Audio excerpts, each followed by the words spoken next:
3, 2, 1, go. Go. Go. Quick. Hello. Well done. Why do I have to say hello at the start? Hello. This is number 4. Yeah. It's cold. It is cold. And don't know if you noticed, but we were early on last month's podcast. Because I don't know what date it is. The intention is to put one out on the last Friday of every month. And we Zoe went early. put it out on the Friday before the last Friday. I think because, like, you know, that bit between Christmas and New Year just isn't a thing. Yeah. It doesn't exist. So I didn't even think that it was, like, part of it. That was the last Friday of December. It was. And it was not. There you go. Oh well. Better early than late. This is true. In the first 3 episodes, we've already spoken about the last kind of real theme park trip that we went on. You know, our visit to Efteling in episode 1, our visit to Plopsaland in episode 2, and then our visit to Wallaby Holland in episode 3. We've run out of content. This is just like a trip podcast now. We've not been to any theme parks since then, and therefore have nothing to talk about. You know, except for the notion of visiting theme parks in the future. And I was listening to the Chain Dogs live stream, and they were talking about planning trips and talking about, you know, whether you're a spreadsheets kind of person. And then some of them said that they weren't. I'm like, what? How can you not be if you're a big planner of theme park trips? How can you not be a spreadsheet person? How are you planning without a spreadsheet? There's no other effective way to plan, you know, a holiday without a spreadsheet. Because wouldn't that just be like booking it? Well, you could scribble some notes down on a piece of paper, but where's the you know the additions, the cost benefit analysis, you know? The cost benefit analysis. It's more like the total sum that you want to work out. Yeah, I don't know. It's just a nice way of putting it all down. Yeah, but you love a spreadsheet anyway. I do love a spreadsheet. Yeah. I mean, it's true though, because, you know, for our trip to Orlando, all I did was have like loads of options that I was costing up and adding prices for, and kind of like taking some bits and, you know, seeing how much it would be to have a car, and then how much the parking would be compared to, you know, let's say staying at a Disney resort, and therefore you don't need a car, but then you need to get an Uber to places, so adding that to the cost, and then you come up with, you know, the net cheapest option. But maybe these people are bougie and they don't need to be cheap. They don't care. They just say, I would like that. to get a car, so therefore I'm getting a car. Oh, but it might not be the cheapest option. No, but it doesn't matter if you're I bougie. see. That's what a spreadsheet You're would not help you bougie out, enough. you know. And then Disney's going to give you some free money, so you have to get the exchange rate to convert that money into Great British pounds, so that you can add that to your cost benefit analysis, and, you know, see. And then you got to think, oh, it's a bit more expensive, but the ease of mind of being in a nice place as opposed to somewhere else. How much do you pay? You know, how much are you willing to pay to have a better time? Yeah. See, it's all needs to go in the spreadsheet. Yeah. But also, you could do without a spreadsheet and just do the same thing, where you roughly cost it up in your brain, and then you just don't need the spreadsheet for that. You need the spreadsheet for that. Yeah. I mean, we're spreadsheet people, so spreadsheet all the way. That's what I mean. If you, I don't know. Otherwise, you've got like links on just links. Yeah, but I don't think you even have anything written down though. You think in your brain, like, I want to go to Disney. Just book stuff as you go along. Yeah, and I'm going to book a car. That's crazy talk. But I think that's how people do it. That's crazy talk, man. That's insane. Anyway. Okay. Yeah. So yeah, this time we're going to talk about trips, planning, and trips. Yeah. And visiting theme parks. Yeah. Just like we have done for the last few episodes. In the sense of, you know, talking about what theme parks. I mean, we're obviously in the UK, so our theme park experiences are very much limited to to Europe, but then, still talking about theme parks in Europe that are easier to access, that some theme parks that are not so easy to access. Stuff I've heard from how easy theme parks are to get to from other people. Mm-hmm. And just generally visiting theme parks and how you go about doing it. Okay. So how do you go about doing it? Well, as we've already said, open up that lovely looking spreadsheet. What's the first thing you do I don't know if have you planned a theme park holiday before? Well, I guess it's just a holiday and it's the same old. The problem with our trips is that it's not just a theme park holiday most of the time. So I already have a spreadsheet for like the rest of the holiday. And then as part of that is the theme park bits. Mm-hmm. So depends what kind of trip it is. Because like with Disney, obviously the only thing we're doing is like theme parks. And the spreadsheet is massive and it has many tabs. Mm-hmm. Whereas some of them is just like a few little bits. Yeah. Which trip to what kind of trip do we want to all talk of the about? above. What's your first thing you do? You open Excel, then what? Open Quick. Excel. Yeah, but it depends because sometimes I have to block out all the days that we're going and then fill it with non-theme park things. Yeah. And Well, I mean, just you- generally though, what do you do? Okay, well the first thing we do is decide what day we're going on because. Well, you haven't even decided where you're going. Oh right. Well, we don't open a spreadsheet before we know where we're going. Oh, there you go then. Okay, so you decide where you're going first. How'd you do that? I ask you, Harry, where are we going? Oh, that's not true. Well, how do we I decide don't then? know. So once you've figured out where you're going to go, then you can start your spreadsheet. Yeah. And obviously depends on the trip, but accommodation is one of the first things because that like influences a lot of other stuff like how you'd get to the park and then even like tickets. Say you were going to stay on site, then your tickets would be included a lot of the time. You don't look at flights first? Or like travel? No, I don't. Really? Yeah. Well, because you need to stay near the park anyway, don't you? So accommodation is like the one. I mean, you could look at flights first, but I tend to do accommodation first. Mm-hmm. Yeah, so you'd need to figure out how you're going to get there. It could be train, because a lot of them are train accessible with the Eurostar from the UK, or flights, or even car, which complicates things. So there's a lot of options really, isn't there? Yeah.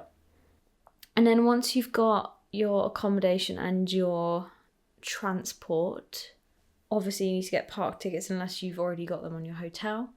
And then depending on your trip, you might be staying somewhere where you can like spend some time in the place as well. So then you might have to plan your non-park activities. Whoa. What's Non-park that? activities. How do you go about doing that? Because you did that quite... From when we went to the Netherlands, obviously you had quite a lot of things that we could go about doing outside of just theme parks. Yeah. This is why you need your accommodation first, because you then have to see where everything is in relation to that. So like with the Netherlands trip, for example, we stayed in one place where we could have moved around to different places in the Netherlands. So then you're planning things from that one place rather than moving accommodation to like be nearer stuff. Mm-hmm. So it was like finding things that weren't too far from there, which in the Netherlands was fine because nothing's really that far away from where we were. And then I try to look up like using blogs or like TripAdvisor, like how long each place will take you to do, like each activity. People like tell you how long. How do you even find the activities though? TripAdvisor or Googling best things to do in whatever. And then once you know how long they are, you can kind of like see how many things you could do in your time. But we tend to like not take as long as everyone else. So No. we basically have to like a third the time Yeah. because we just don't spend that long. Especially in cities, I get most of the feel from a city by just being in it and walking through it, where, I think a lot of people, they want to do the activities, they want to go to the museum. Yeah. I just couldn't care less. I just want to see the architecture, Yeah. get the vibe, you know, walk up and down, get the general feeling. Mm-hmm. That's about it. Yeah. So it depends how many things you actually want to do. And then basically, using the spreadsheet, I tried to map out like the days and times that we can do everything. And then work out if you need to book stuff. So then I can mark down the things that I need to book ahead of time. Especially if you have to book for like appointments or time slots. Sometimes you plot them on the map, don't you? Yeah, on Google I do Maps. that What's actually. that called? Is that Google Maps? It's or is Google it... Maps, and you know you can have, well, there's like, you can star places or favourite them or something, but then you can also do labels. Right. But I think labels are less obvious. Like if I star something, when I'm just like browsing on my map, it appears comes there, up. But I yeah. think labels, you have to more go into it. What's But the that one is where a you good can like one. draw lines between them? That was a Google Maps thing, but I feel like they killed it. Oh, really? Yeah, but you can get websites that do it, but I think something you have to pay for it and stuff. Right. So the Google Maps one was the best, but I haven't used that in a while. Yeah. That was good for like journeys between places, Yeah. but you can almost do that on Google Maps now anyway, but you just can't really save. Well, you could take a screenshot of it. Yeah, I can't really save the individual bits. Yeah. That's fair enough. What do you do then in terms of when we do trips that involve theme parks and non-theme parks? You spend a lot of time figuring out what day we should go to each park. Yeah. If we're in a place for a while, like when we're in the Netherlands for like 10 days, I'll try and figure out what days are a good balance for us between, you know, well, first, what days to visit the theme parks on in terms of how busy I think they'll be. Mm-hmm. And then secondly, it's nice, I find, to spread things out, you know. Yeah. I feel like in a holiday, it's nice to have, you know, well, when we went to Netherlands, a few days sightseeing and then a theme park and a few more days of doing other things and then a theme park, rather than doing, you know, theme park, and then that would be it for the entire time. It was nice to kind of spread it out and have different things going on different days. But then, you know, some parks are only open at the weekends and some parks have terrible opening hours unless it is the weekends and stuff like that. So it's mainly just looking at what parks are available when, then choosing. Like Plopsaland was only open on Wednesdays, Saturdays and Sundays. So it had to be a Saturday or a Sunday that we went, or a Wednesday, but it ended up being a Saturday because we were driving home that day. Yeah. Same with Wallaby Holland, I think was only open Friday, Saturday, Sunday. And we ended up going, I think we could have gone any of those Friday, Saturday or Sunday, but we went on the Sunday. I think because I looked on qtimes.com to have a look at previous Q times to see what days were the busiest last year around that time. And the Sundays looked the least busy. So then, you know, it made sense to go with that. And then the Efteling was just a random Tuesday, I think it was. Yeah, it was an excellent choice of day. It was just dead. Yeah. You know, same again though, I looked at Q times. Efteling, well, some theme parks like the Efteling have how busy they anticipate they're going to be on their website anyway. So it tells you if it's going to be like not very busy. I think it's like sort of like not lively and busy or something like that. You know, a quiet, lively, busy, I think it is actually. I think it was lively for us, but it turned out not to be. I would say it was quiet. It was very quiet. Yeah. But I think most of them were lively around that time anyway. But yeah, I mean, again, I'd choose Q times to see what last year was looking like. I think that was quite bad over the pandemic, and it's a bit less reliable than it used to be. You know, because the years after the pandemic have been a bit weird in the way that theme parks have operated. Yeah. I think going into this year, last year was probably quite indicative of what next year is going to be like.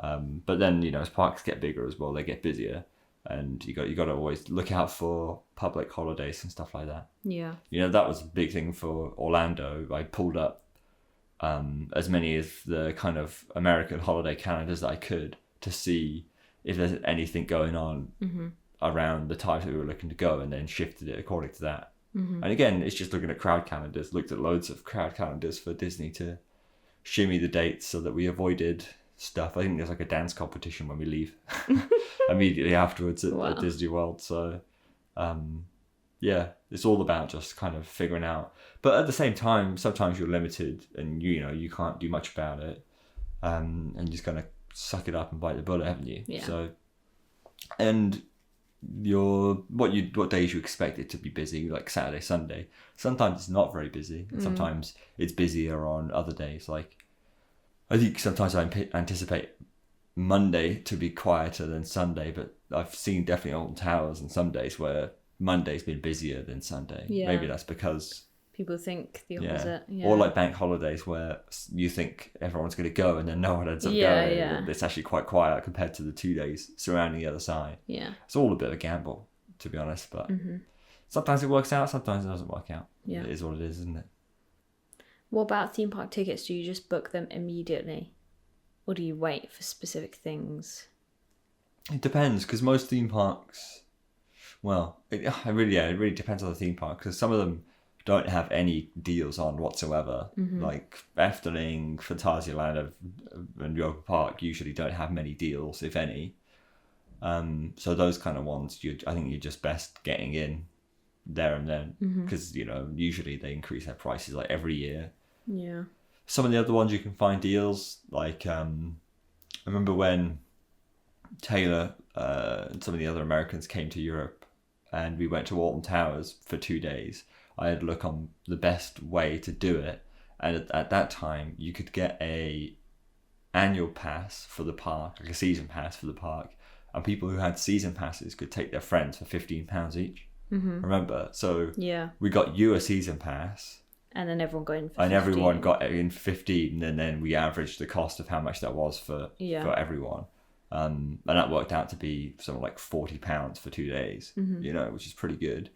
So yeah, sometimes it's all about just kind of looking for the best deals, and maybe they're not always the obvious choices, And then, there's theme park sites that sell tickets that aren't directly from the theme park themselves.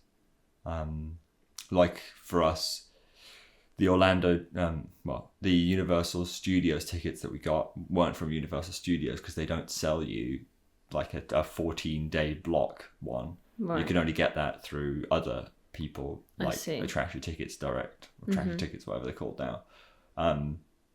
So sometimes it's like that, but then for Busch Gardens Tampa and SeaWorld Orlando, I was going to buy from their website, but then I found a different website did it for like $15 cheaper, the same deal. So then I went with them.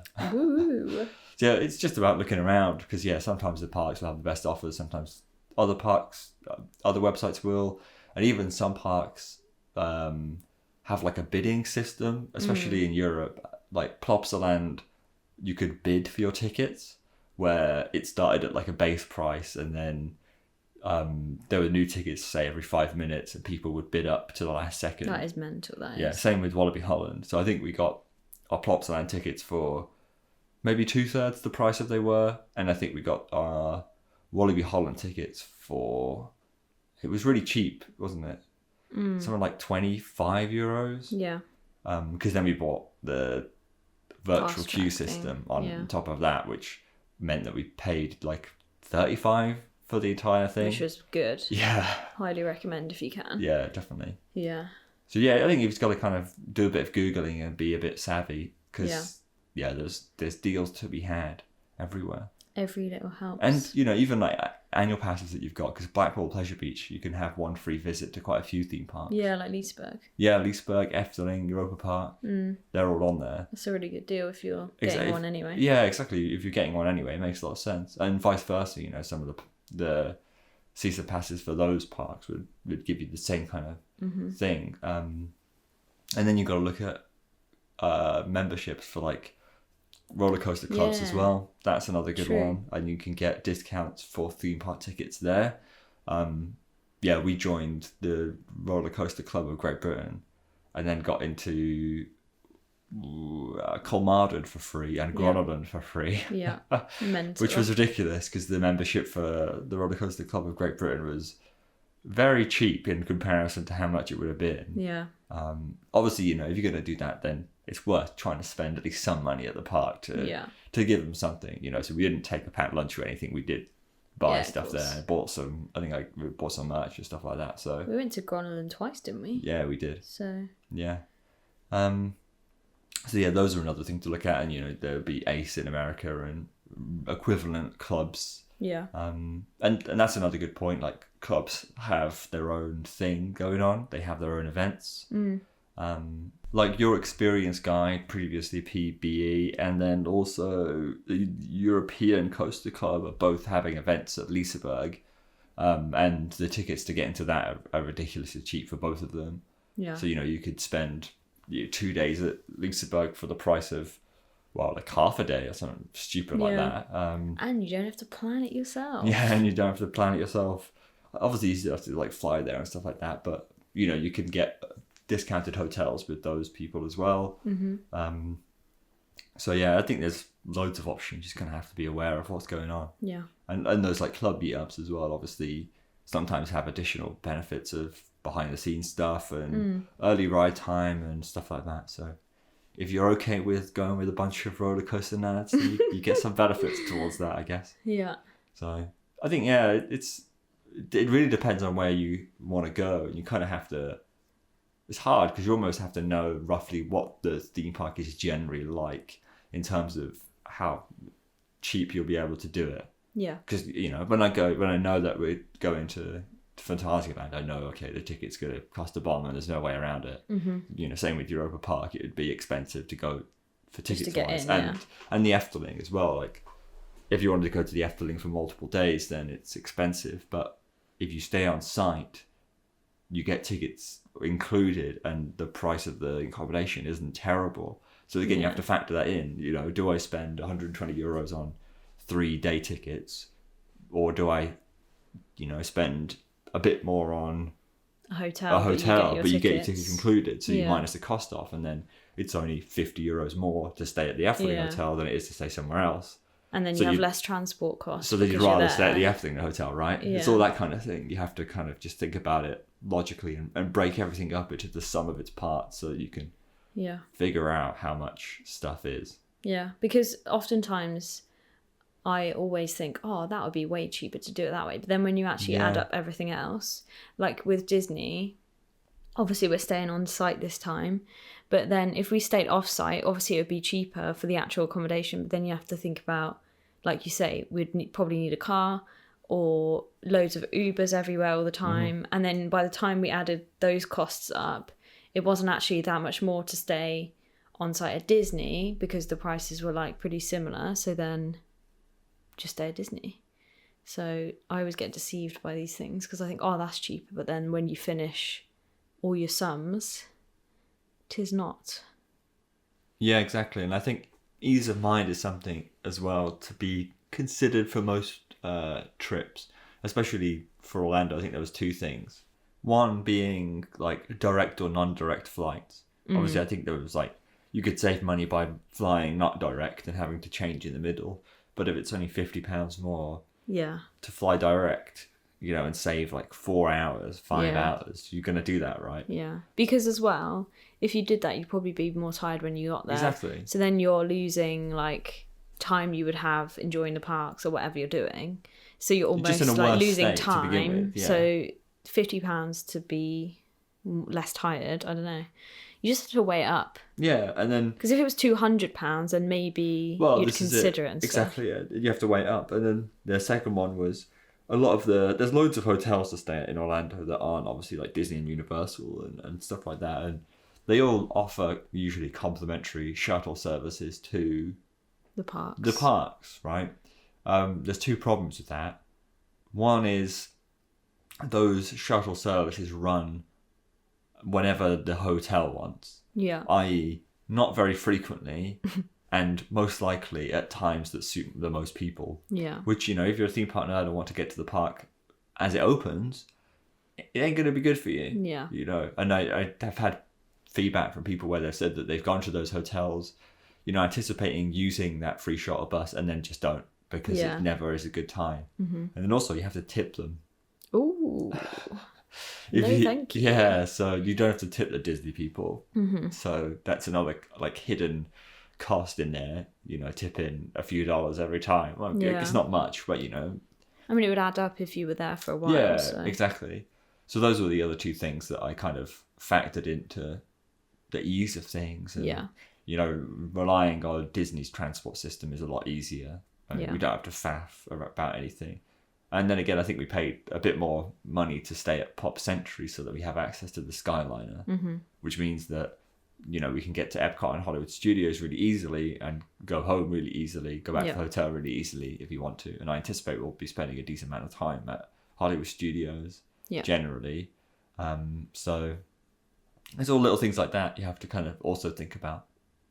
There's a lot to think about. Lots to think about.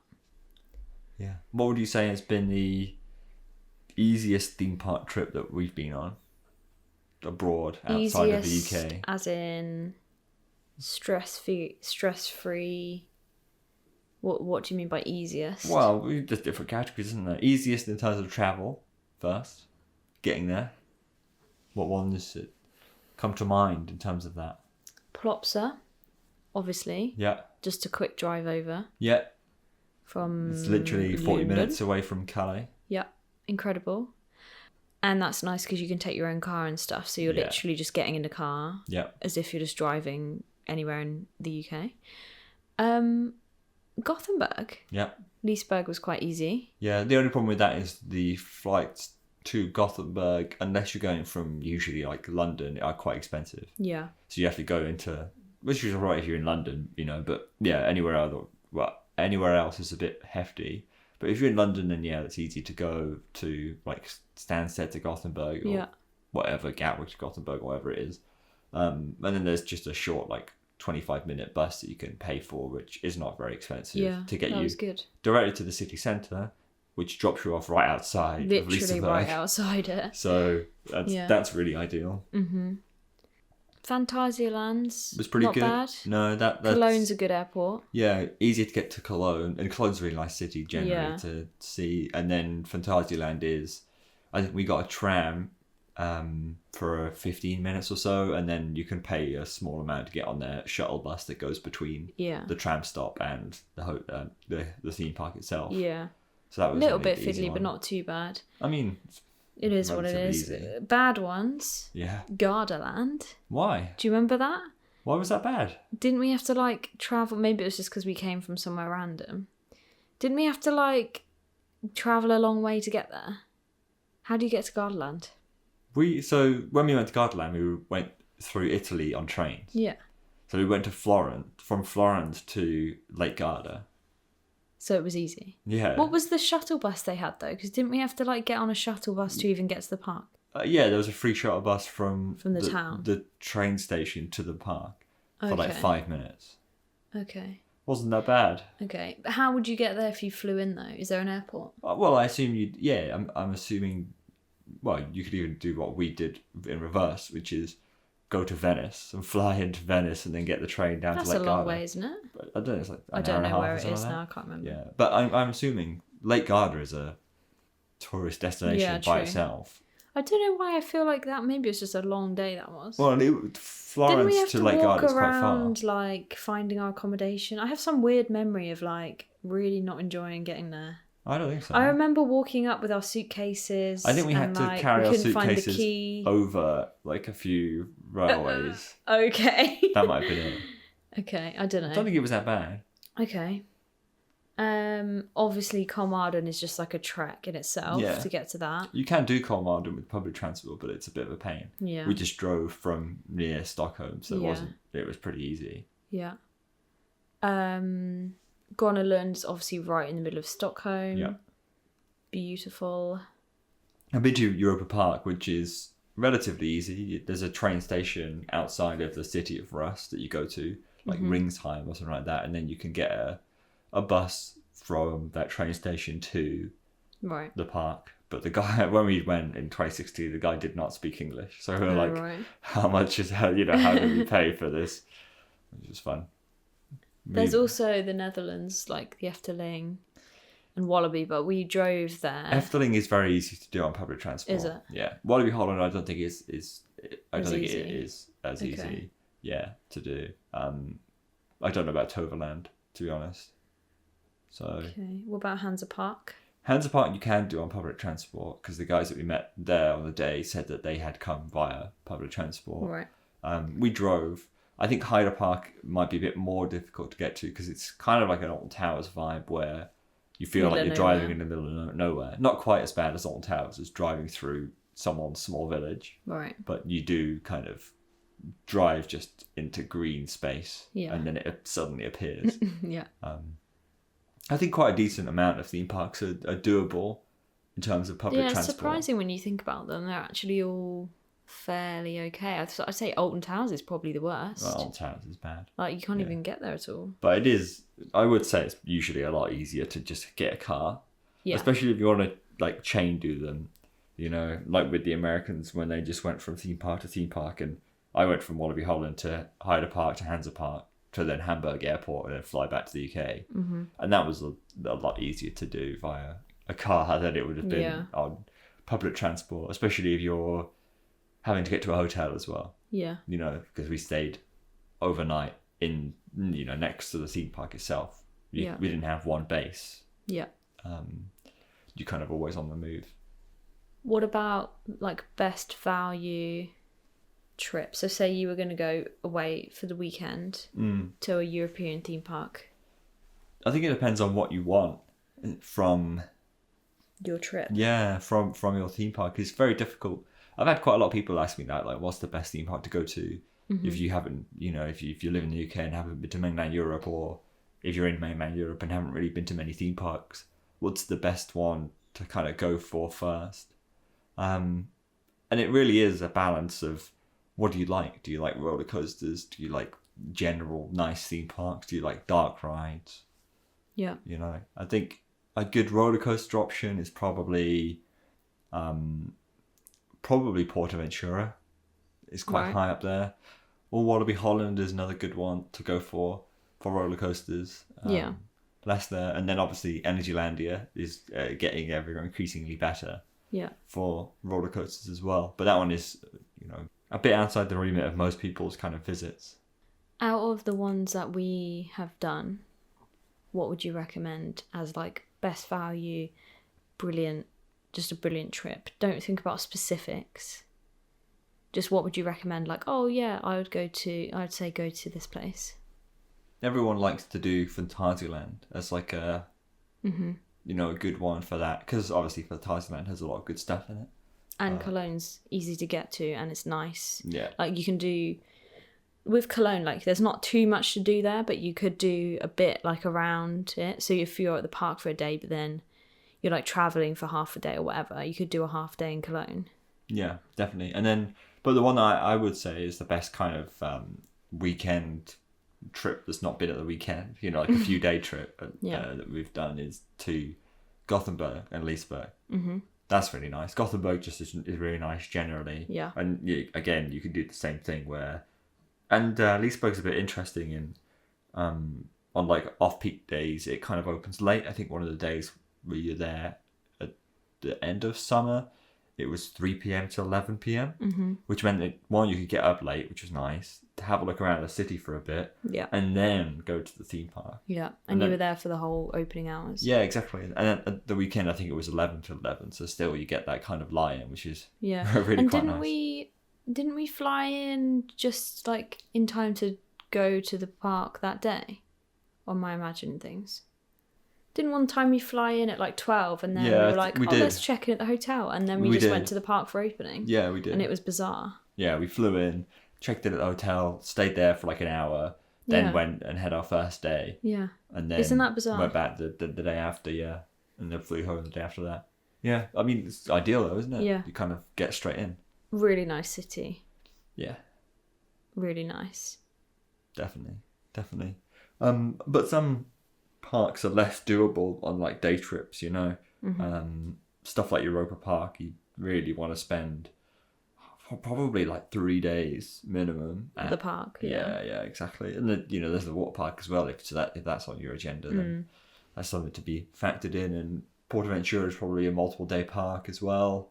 Efteling, I'd easily spend like 2 days at Efteling. Some of them are definitely... Efteling is a 3-day park, in my opinion. Well...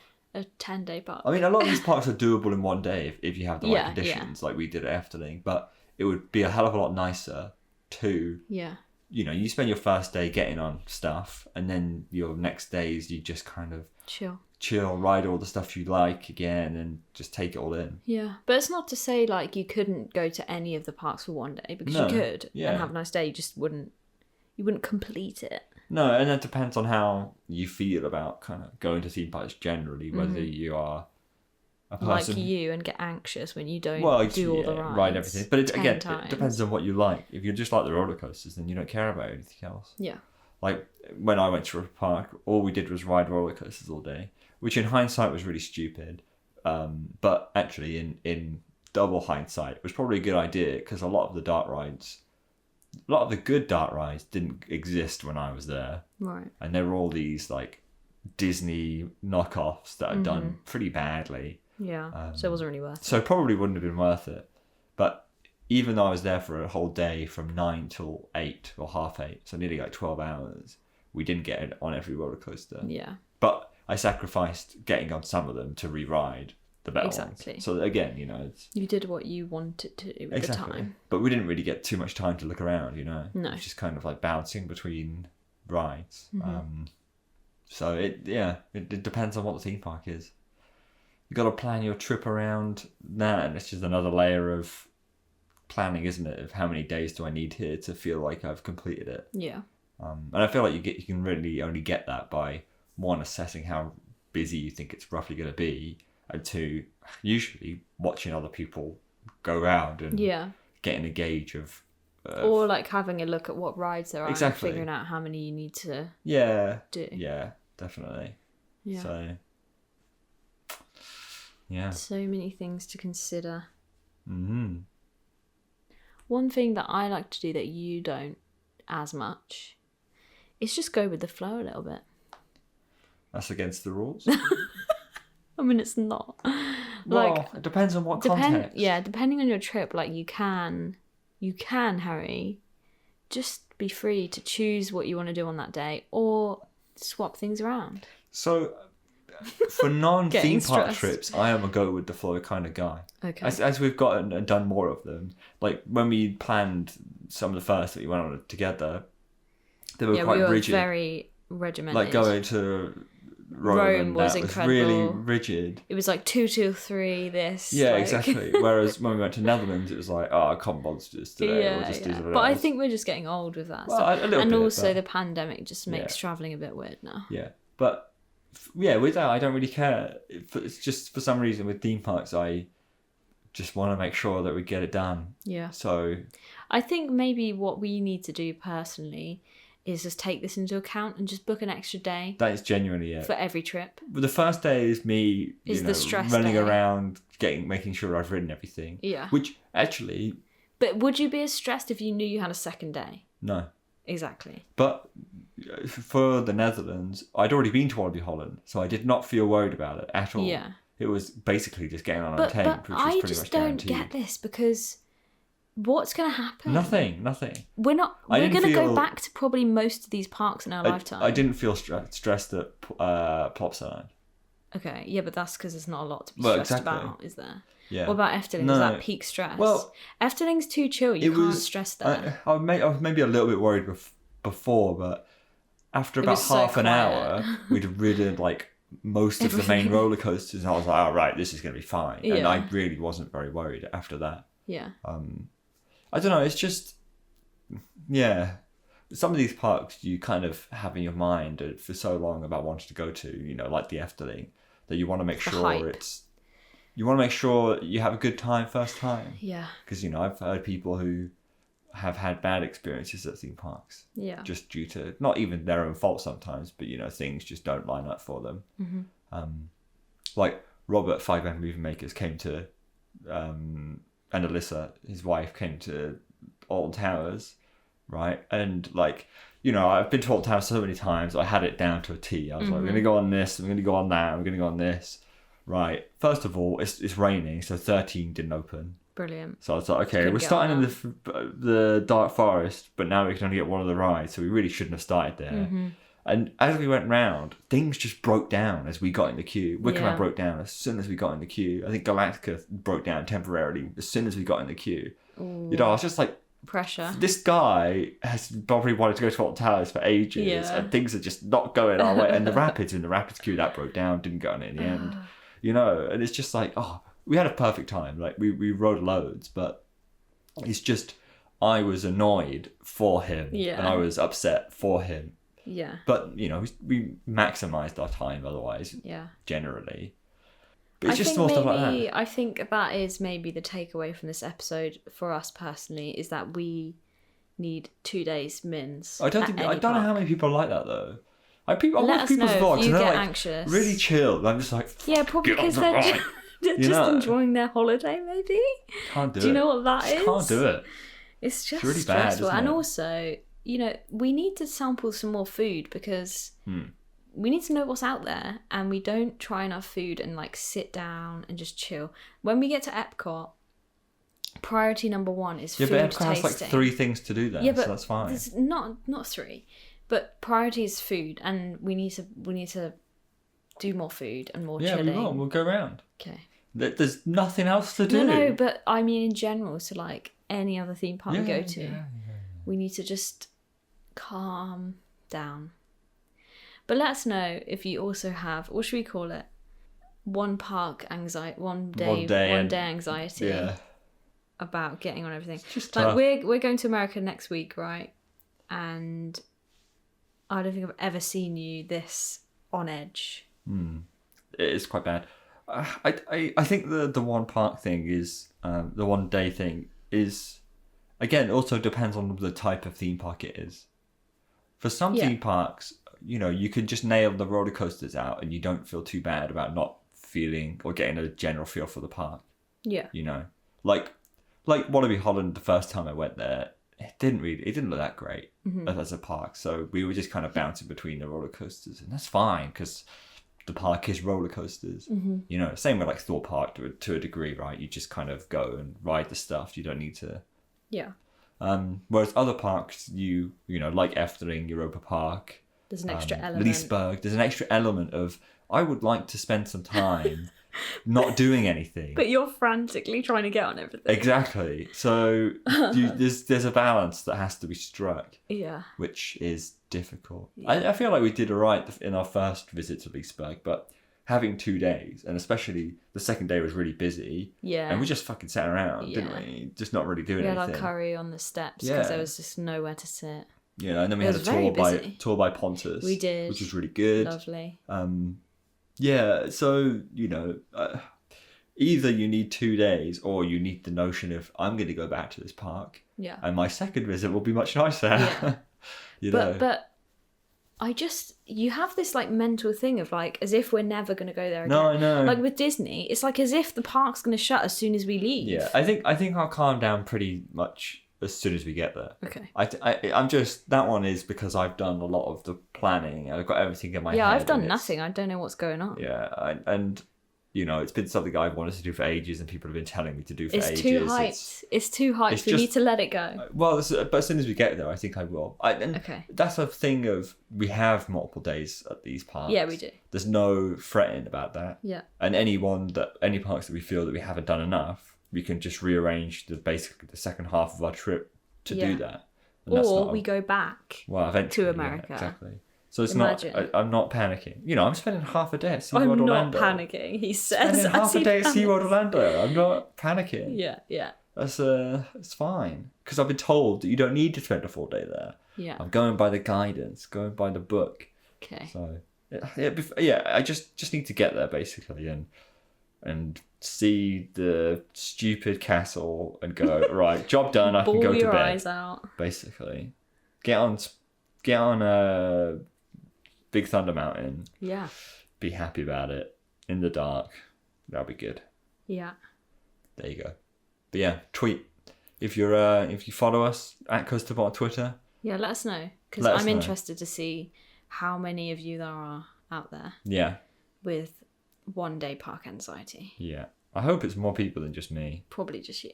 It probably is just me. What a sad life.